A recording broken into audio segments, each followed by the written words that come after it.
Alright, so in this section we're going to talk about a new type of identity. These are called double angle identities. Double angle means that theta is being doubled. So you can see right there, there's a 2 times theta. When you double something, it means you multiply it by 2.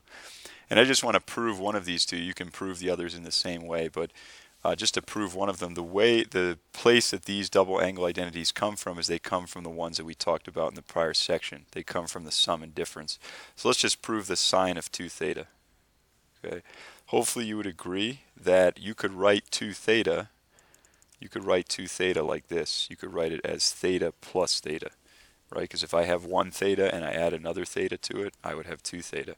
So now that means we can use that sum and difference right here. So if we're using the sum, this is the top one right here, we'd say the first thing is our A and the second thing is our B, and this pattern holds. We would say sine of the first thing, sine of theta, times cosine of the second thing, which is also theta, plus, and then over here we have cosine of the first thing times sine of the second thing. But notice we have the following. We have sine theta cosine theta plus another sine theta cosine theta. That's the same as 2 sine theta cosine theta, and that's exactly what this identity says right here.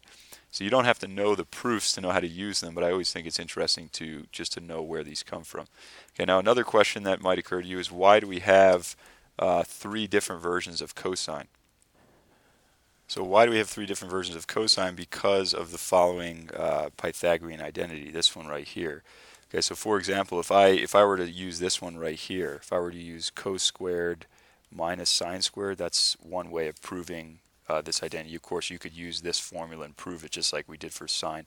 Why are there 3 different versions? Because of this Pythagorean identity, keep in mind that you could rewrite cosine squared if you were to subtract sine squared from both sides of this.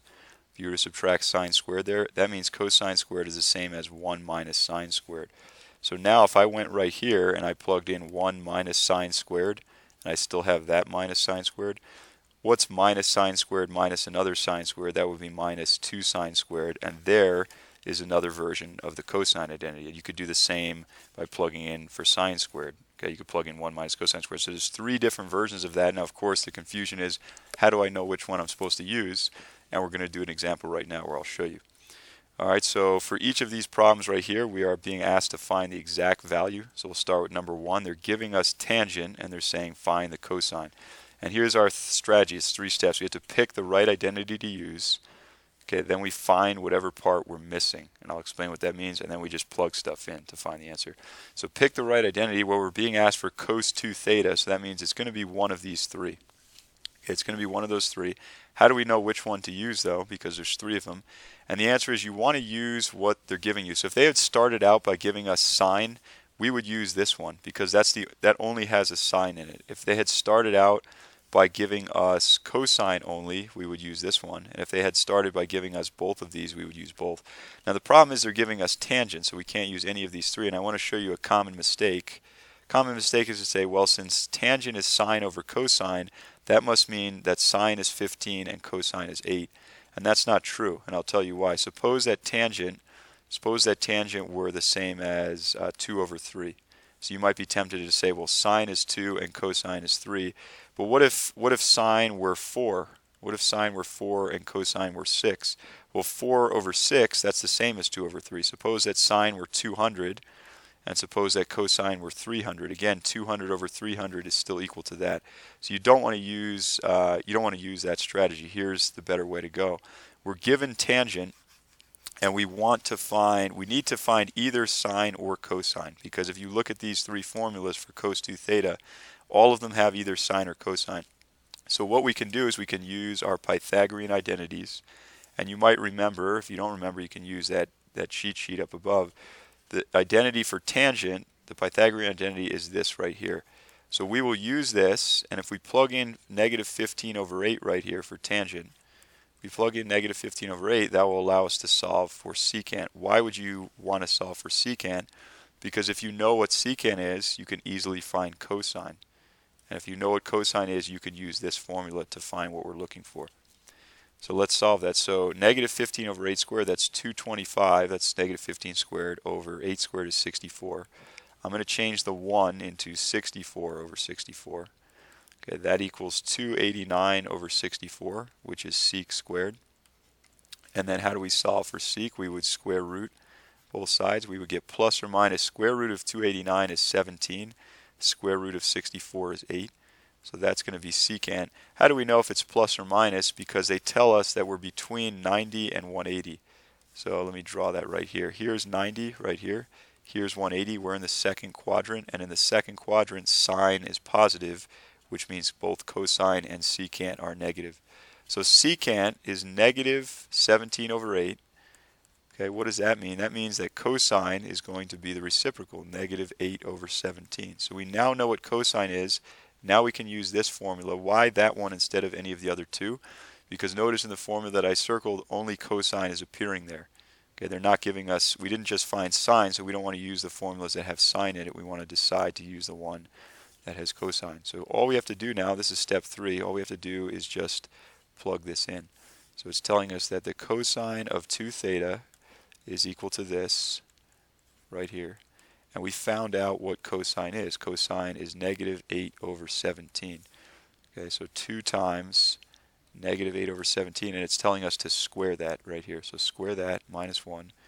Okay, that's 2 times negative 8 over 17 squared is 64 over 289. Okay, 2 times that is 128 over 289. We're just multiplying 2 times 64. And then minus 1, 1 is the same as 289 over 289. So when we subtract this, we already have a common denominator. 128 minus 289 is negative 161, and that's our answer. You don't actually have to worry about whether it's positive or negative. It obviously turned out to be negative. And the reason why is we're looking at 2 theta. We're not looking at theta. So notice that if theta is between 90 and 180, that means 2 theta could be, well, 2 times 90 is 180. 2 times 180 is 360. It could be anywhere between 180 and 360. We don't know where that is, but we don't really care, because if we do this formula correctly, which we did, it's naturally going to work out to be, in this case, negative. It will show up to be exactly what sign it should if we solve the problem correctly, which we did. Alright, so if you haven't tried it already, I encourage you to pause the video and try number 2. This is a tangent example. Same 3 strategies. So our first strategy is pick the right identity. We're being asked to find tan 2 theta, and there's only one of those. It's right there. Find whatever part we're missing. So we need to know tangent to use this identity. We don't know tangent. We know sine. So how can we find tangent if we don't know sine? Well, let's go back up to our Pythagorean identities. Sorry, I meant to say how can we find tangent if we do know sine? That's what I meant to say. Here's how we can do it. There's several ways you could do it. You could use this one and find cosine, and then if you know sine and cosine, you could just divide them. Or you could use this one, because cosec is the opposite of sine, and if you found cotan, you could just flip it over. But let's use the first one. That's a little bit easier. So sine squared plus cosine squared equals 1. Okay, that's the most commonly used, the most well-known of these trig identities. Why are we doing this? We're trying to find cosine, because if we find cosine, we can then find tangent, which is what we need for our formula. So they're telling us that sine is 15 over 17. So we're going to square that, add it to cos squared, and that equals 1. 15 over 17 squared is 225 over 289. Okay, and then I know that I'm going to have to be subtracting a fraction here, so I'm going to change 1 into 289 over 289. Why are we doing that? Because we're going to have to subtract this from both sides, and that goes away, and now we have a common denominator. So we're going to get this. We will get cosine squared equals 289 over 289 minus 225 over 89. That's 64 over 289. And then when we square root both sides, we're going to get cosine is equal to plus or minus square root of 64 is 8. Square root of 289 is, let me move that down so you can see it, 17. How do I know if it's plus or minus? And I know because they're telling me that I'm between 0, and this is in radians, I'm between 0 and pi over 2. So here's 0 right here. Here's pi over 2. I'm in the first quadrant, and everything is positive in the first quadrant. So cosine is positive 8 over 17. Okay, now we have the information that we need to solve our problem here. So let's continue from that point. So tangent of 2 theta, the formula they are giving us says it's equal to 2 times tan theta over 1 minus tan squared theta. And it would be nice for us to find out what tangent is. So tangent of theta equals So that says this is an identity. It's equal to sine over cosine. We just found out that, I'm going to put a big fraction here. We just found out that cosine is 8 over 17, so that goes on the bottom.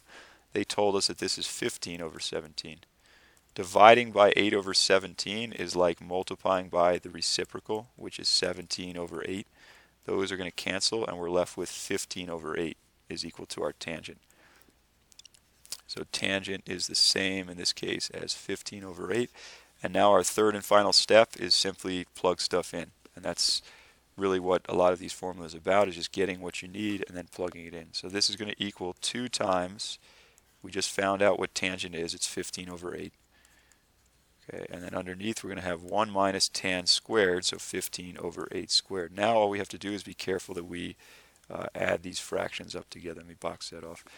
Okay, so how are we going to add these? 2 times 15 over 8, well we could, 2 goes into itself once, it goes into that 4 times, so the top is 15 over 4. And we have this big fraction right here. The bottom is going to be, well, 1 minus 15 over 8 squared is 225 over 64. And 1 is the same as 64 over 64. So 64 minus 225 is negative 161 over 64.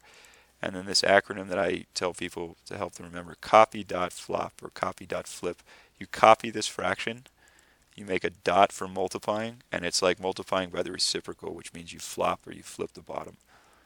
Okay, now we can cancel some things here. So 4 goes into itself once, it goes into that 16 times. 15 times 16 is 240, and it's over, you could say negative 240 over 161 because that negative right there. So that's how we use the double angle identities.